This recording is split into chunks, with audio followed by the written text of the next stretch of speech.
Office समोर आहे म्हणून तेवढं मोठं महिलांची जी सुरक्षा म्हणजे आपण जी म्हणतात ना एक मूलभूत सुविधा होती त्यांना की गार्डन हॉटेल जवळ उतरल्यानंतर महिला कुठे जाते त्यांचं ऑफिस आहे म्हणून ते होऊन दिलं नाही। आजपर्यंत मी मागे लागले आम्ही आतापर्यंत म्हणजे महिलांचा पहिले सोय करून द्यायला पाहिजे।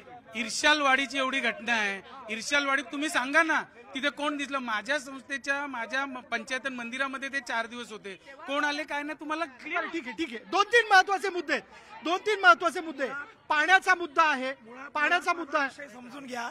मुळात ह्या लोकांना हे कळलं नाही की ही निवडणूक ग्रामपंचायत आणि नगरसेवकाची नसून भारताच्या सक्षम केंद्राची आहे आणि केंद्रामध्ये जायचंय तर तुम्हाला सत्तेबरोबर जर व्यक्ती पाहिजे, सत्तेतली व्यक्ती असेल तर इथं ती मोठ्या प्रकारची निधी मला समजून सांगा। आपण राहिला विषय की इथल्या विकासाचा ह्याच्यापूर्वी हेच बारणे साहेबांना यांनी डोक्यावरती घेऊन नाचलंय आणि आता हे बारणे साहेब आमच्या बाजूला असताना हे विरोध करतायत। येणाऱ्या 4 तारखेला 4 जूनला तुम्हाला बारणे साहेब काय आहे ते मताच्या माध्यमातून कळेल आणि जनता ही कोणाच्या बाजूने आहे ही तुम्हाला येणाऱ्या 4 तारखेला। मला एक प्रश्न विचारायचा काका तुम्हाला, येतो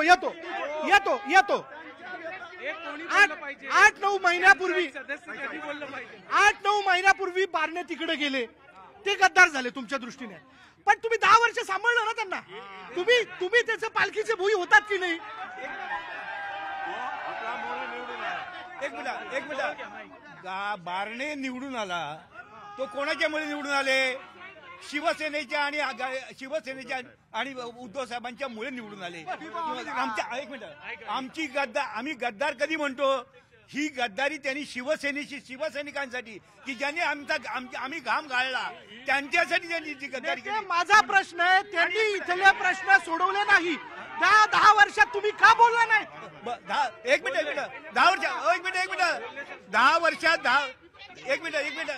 10 वर्षात बोललो म्हणूनच त्यांची आता ही गती झाली, कारण आम्ही 10 वर्ष त्यांच्या विरोधातच बोललो की तुम्ही कामं करत नाही, तुम्ही लोकांशी संपर्क करत नाही। मी तर शिवसेनेचा जिल्हा प्रमुख होतो त्यामुळे मी बोलतोय ह्याला ऑथेंटिक। मला एक सांगा, मग मातोश्रींनी हा उमेदवार तुमच्यावर लादला का? नाही लादला आणि त्यांना तिकीट मिळणार नाही हे समजल्यावर शिंदेच्या गटात ते सामील झाले आणि त्यांनी गद्दारी केली। आणि एवढंच नाही तर ही सीट मिळवण्यासाठी एक मिनिट राजकारण म्हणून सांगतोय, ही सीट बारण्यांना ही सीट मिळवण्यासाठी अजित पवारांना आणि शिंदेना एवढी मोठी ऍडजस्टमेंट करायला लागली की शिरूरची सीट शिवाजीराव आढळराव पाटलाला त्या पक्षातून घेऊन या पक्षात घ्यायला लागला आणि मग बाई सीट दिली तोपर्यंत सीट मिळतच नव्हती म्हणून यांची हे हिंदुत्व वगैरे सगळं बरं। एक मिनिट मला थोडक्यात मूळ मुद्दा वेळ मुद्दा एकच आहे की त्यांनी सांगितलं की काय ही केंद्रातली सत्ता ठरवण्यासाठी आहे, काय सांगतात केंद्रातले पंतप्रधान होण्यासाठी आहे। हे सगळं खरं आहे, पण आता भाजपला सत्ता बनवण्यासाठी 272 सीट मिळत नाहीच आणि त्या कमी पडतील तेव्हा परत आमच्याकडे लोटांगण घाला येतील, कारण आमच्याकडे 40 सीट या महाराष्ट्रात। विषय एवढाच आहे की पुन्हा एकदा तुमचा प्रश्न रिपीट करा। त्यांनी आता त्यांचा जाहीरनामा वाचलाय, पुन्हा एकदा असलेली 5 कामं केलेली कामं त्यांनी सांगा। बरं ठीक आहे, मी रिपीट करतो, आपण पुन्हा एकदा येऊ कामांवरती येऊ, आपण खासदारांच्या अखत्यारीत असलेल्या कामांवरती येऊ, कामांवर येऊ। कांतीलाल कडू ऐका हे सांगतात तुम्ही काउंटर करा। या ठिकाणी भारतीय जनता पक्षाची भूमिका विशद करत असताना मला सांगायचं आहे की आम्ही जागोजागी फिरत असताना उमेदवार कोण विचारलं जातं त्यावेळेला उत्तर दिलं जातं श्रीरंग आप्पा बारणे म्हणून। विरोधी नेता कोण आहे, विरोधी उमेदवार कोण आहे तर कोणालाच नाव सांगता येत। ही शोकांतिका विरोधी पक्षाची या ठिकाणी आहे। ज्या पद्धतीमध्ये विरोधी पक्ष या ठिकाणी आपले प्रश्न मांडतात तर मला त्यांना सांगायचं आहे की वाघेरे साहेबांना ग्रामपंचायतची निवडणूक लढवण्यासाठी सांगताय का तुम्ही? ही निवडणूक लोकसभेची आहे, मुद्देही तसेच असले पाहिजेत आणि त्या धर्तीवर येतो कांतीलाल कडू ऐका आरोप प्रत्यारोप होत आहेत। मला एक सांगा आप्पांनी काहीच काम केलं नाही का? काही तर केलं असेल ना, काम तर केलं असेल म्हणून लोकांनी निवडून दिलं 10 वर्ष, हो की नाही? मी सविस्तर आपल्या प्रश्नावर बोलतो। माझे सन्माननीय भाजपचे मित्र आहेत, 1 2 3 3 मुद्दे मांडा. 3 मुद्दे मांडतो. महाराष्ट्रामध्ये ऐका, महाराष्ट्रामध्ये ज्या छत्रपती शिवाजी महाराजांचं नाव घेऊन भारतीय जनता पार्टी आणि हे सगळे आपले आहेत, छत्रपती शिवाजी महाराजांच्या नाव घेऊन राज्य चाललंय दोन्ही सरकारचं. शिवस्मारकाची वीट रचली का? हिंदू मिलचं काय झालं? आता बारणे साहेब पासपोर्टचं ऑफिस पनवेलमध्ये आणणार होते. ऐका, पासपोर्टचं ऑफिस पनवेलमध्ये आणणार होतं, आले की त्यांना विचारा. इंद्रायणी स्वच्छ करणार होते, केली की यांना विचारा. माझे परम मित्र भाजपचं दुःख सांगतो, रायगड छत्रपती शिवाजी महाराजांचं आहे. दोन्ही मतदारसंघात भाजपला उमेदवार नाही. दोन्ही उमेदवार अजितदादा आणि एकनाथ शिंदे साहेब. फडणवीस साहेबांचा उमेदवार का नाही? भाजपवाले. ठीक आहे, ठीक आहे, ठीक आहे, ठीक आहे, ठीक आहे, ठीक आहे, ठीक आहे. इंद्राणीला तुम्ही देऊला कधी गेले होते? आता जाऊन पहा की इंद्राणीची परिस्थिती काय नाही. आता 30 कोटी मुख्यमंत्र्यांनी दिले, 30 कोटी माहित नाहीये, 30 कोटी आता खर्च केले. आता जाऊन पहा म्हणा तुम्ही काय वाघेरे जर उमेदवारी या ठिकाणी निवडणुकीला उभी आहे तर त्यांची पण काय 5 कामं केली हे पण जनतेला कळू द्या. कारण त्याचं एकही काम नाही की जनतेला ते कळू शकतंय. परंतु या ठिकाणी खासदार तुमचे असं काय करता? या खासदारांनी केलेले कितीतरी कामं या ठिकाणी दाखवता येतील. त्यांचं हे प्रगती पुस्तक या ठिकाणी प्रसिद्ध केलेले आहे. पासपोर्ट ऑफिस जे विरोधकांनी सांगितलं की या ठिकाणी त्यांनी हिंदुत्वाचा विषय सांगितला की उद्धव ठाकरेंनी महाराष्ट्राचा कौल आपण समजून घ्या. हे जे खोके विषय चाललाय की ज्यामध्ये 2019ला हे आमच्या बरोबर होते आणि जनतेने कौल दिला देवेंद्र फडणवीस साहेबांना, पण त्या ठिकाणी यांनी शरद पवारांना डोळा मारण्याचं काम केलं आणि त्यांच्या बरोबर जाऊन गद्दार याला म्हणतात. आणि त्याचबरोबरीनं स्वतःची त्या ठिकाणी मुख्यमंत्रीपद जपायचं आणि त्यासाठी हिंदुत्व सोडायचं. हिंदू हृदय सम्राट बाळासाहेब ठाकरेंना मारणारे आम्ही लोक आहोत. आणि त्यांनी काय सांगितलं होतं की ज्या दिवशी माझ्या पक्षाची काँग्रेस होईल मी पक्षाला कुलूप लावीन. हे काय आहे? पंजाब बरोबर जर का शिवसेना उभी राहते तर हा हिंदू हृदय सम्राट बाळासाहेब ठाकरेंचा अपमान आहे. आणि यासाठी एकनाथ शिंदेसारखा मर्द मराठा मावळा या सत्तेला लाथ मारून बाहेर पडला. पासपोर्ट ऑफिस मुळात समजून घ्या, इटलीची किटली पकडण्यापेक्षा श्रीरंगाप्पा बारणे साहेबांनी प्रभू श्रीरामाचं धनुष्य हाती घेतलेलं आहे आणि हिंदुत्वासाठी हा निर्णय घेतलेला आहे. आपला देश जर प्रखड करायचा आहे तर सत्याच्या बाजूने राहणं गरजेचं आहे. माझा प्रश्न असा आहे ऐका नेते थांबा. माझा प्रश्न असा आहे तुमच्याच नेतृत्व एक वेळ होती की लावरे ते व्हिडिओ म्हणत होते, हो की नाही? मग असं काय परिवर्तन झालं की साहेबांनी पाठिंबा दिला? देशामध्ये स्थिरता राहण्यासाठी सन्माननीय राजसाहेब ठाकरेंनी महायुतीला पाठिंबा दिलेला आहे. आणि जर आपण बघितलं, जर मुख्यमंत्री पदासाठी उद्धव ठाकरे जर काँग्रेसवाल्यांकडे जात असतील पदासाठी, त्यांचं हिंदुत्व ते जर गहाण ठेवत असतील तर त्यांनी समजावं की आपण हिंदुत्व सोडून काँग्रेस राष्ट्रवादीच्या पाठी जाता. मला हे जाणून घ्यायचं देशात अस्थिरता गेल्या टर्म मध्ये मोदींनी करणार नव्हते का? मोदी या टर्म मध्ये करतात असं वाटतं? देशात अस्थिरता राखण्यासाठी हिंदुत्वाचं धनुष्यबाण पकडलेलं आम्हाला कधी चालेल. जनतेचा आवाज मी मांडतो या ठिकाणी. सत्ताधारी आणि विरोधक एक दुसऱ्यांच्यावर तोफ उगारतायत. मला फक्त याच्यामध्ये हे म्हणत आहे, जनतेच्या विषयावर कोण का बोलत नाही? मी जनतेच्या विषयी मी आता बोलतोय. प्रश्न विषय असा आहे की जनतेला लाईट, पाणी, हॉस्पिटल, शाळा ह्या मूलभूत सुविधा जर का दिल्ली आणि पंजाबमध्ये जनतेचा टॅक्स घेऊन काय होऊ शकतात, इथे काय होऊ शकत नाही. मग जनतेचा टॅक्सचा पैसा जातो तरी कुठे? स्विस बँकेमध्ये जातो का प्रॉपर्टी बनवण्यामध्ये जातो? याविषयी हा जनतेचा आक्रोश आहे. म्हणून सत्ताधारी विरोधकांनी डोक्या बुद्धीचा वापर करा. म्हणून आता अपक्ष म्हणून उभा राहिलेला आहे. आता मुद्दा प्रामुख्याने मला 2 विषय मांडायचे आहेत. हे हिंदुत्ववादी स्वतःला समजतात. सगळ्यात मोठा इलेक्ट्रॉल बॉन्डचा मुद्दा आहे. इलेक्ट्रॉल बॉन्ड हे गोमांस विकणाऱ्या कंपनीकडून सुद्धा इलेक्ट्रॉल बॉन्ड यांच्या भाजपामध्ये गुंतवणूक झालेले आहे. हे स्वतःला हिंदुत्ववादी समजतात. हे खरंच हिंदुत्ववादी आहेत का?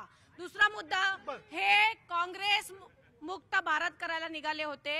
हे काँग्रेस युक्त भाजप झालेलं आहे. सगळे भ्रष्टाचारी यांनी स्वतःच्या पक्षामध्ये घेतलेले आहेत. यावर यांना काय बोलायचं आहे? मला हा प्रामुख्याने बोलायचं आहे. कडूजी येतो ताईंना संधी देतो. बोला.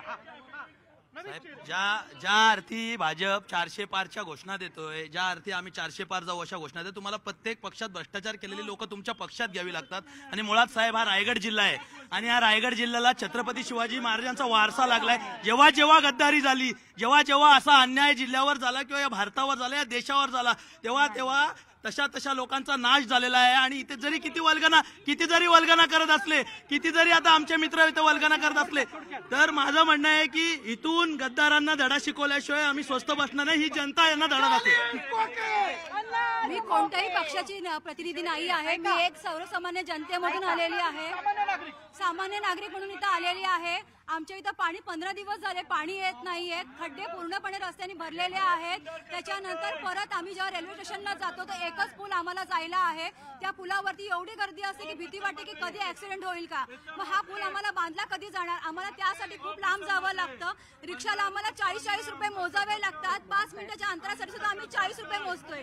आणि आज सगळे इकडे फक्त घोषणा देत आहेत. कोणी कोणाचं ऐकून घेत पण नाहीये साधं. त्याच्यामुळे ही लोक काय बोलतात? ही जर आमचे सगळे प्रश्न मांडणार असतील तर ह्यांचा काय उपयोग आहे? इथं पाणी प्रश्न, पाणी,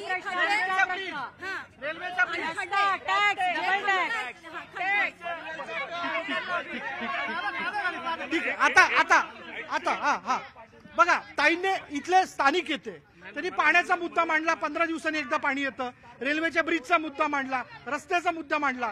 हे सगळं आतापर्यंत पूर्ण होऊ शकलं नाही ना. मग पुन्हा मी तेच म्हणतो की हेच बारणे तुम्ही 10 वर्ष सांभाळले होते, तेव्हा काही कामं पूर्ण झाली नाहीत. नाही, मला याच्यावरती बोलायचं आहे. पहिली गोष्ट म्हणजे ऑल ओव्हर जेव्हा देशाच्या राजकारणावर बोलतात, आज जर देशाचा चेहरा मोदी साहेब असते तर मोदी साहेबांनी राष्ट्रवादी काँग्रेस पक्ष फोडला नसता, मोदी साहेबांनी शिवसेना फोडली नसती, मोदी साहेबांनी मनसे फोडली नसती.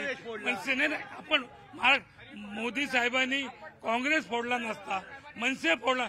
याचा अर्थ मोदी हा देशाचा चेहरा राहिलेला नाहीये. मला येतो. दुसरी गोष्ट, ही निवडणूक देशाच्या राजकारणाची आहे. ही निवडणूक खऱ्या अर्थाने गद्दाराच्या विरोधात निष्ठावंताची आहे. ही निवडणूक हुकुमशाहीच्या विरोधात लोकशाहीची आहे. ही निवडणूक संविधान वाचवण्याची निवडणूक आहे. डॉक्टर बाबासाहेब आंबेडकरांची राज्यघटना वाचवण्याची निवडणूक आहे. खऱ्या अर्थाने बोललात तुम्ही, मला नवीन सांगा समस्यांबद्दल. खऱ्या अर्थाने देश हे देश 4 लोक चालवतात.